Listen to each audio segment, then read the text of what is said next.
नमस्कार मित्रांनो, सावली होईन सुखाची या मालिकेच्या पुढील भागात आपल्याला पाहायला मिळणार आहे. लग्नानंतरचे विधी चालू असतात. रुद्र आणि गौरीचे सगळेजण खूप आनंदी असतात. मनोरमा आजी खंगाळीमधली सुपारी काढून ठेवते आणि रेवतीला म्हणते, बघ आता मी तुझ्या चेहऱ्यावर कसा आनंद आणते, म्हणून तिला खाली घेऊन येते. रुद्र आणि गौरी खंगाळीमध्ये हात घालतात सुपारी शोधण्यासाठी, पण सुपारी काही सापडत नाही. रुद्रला सुपारी म्हणून आवळा सापडतो आणि म्हणतो, सगळ्यांना सापडली सापडली. तर सगळेजण रुद्रावर हसतात. तर पुढील भागात श्वेता चंदूला म्हणते, चंदू काका, सुपारी तुम्ही नक्की टाकली होती ना खंगाळीत?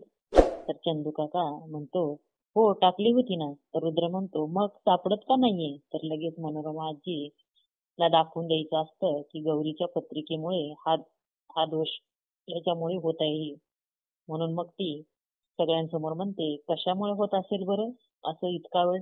कधी रागत नाहीये. मला तर वाटतं की गौरीच्या पत्रिकेच्या दोषामुळे सापडत नसेल.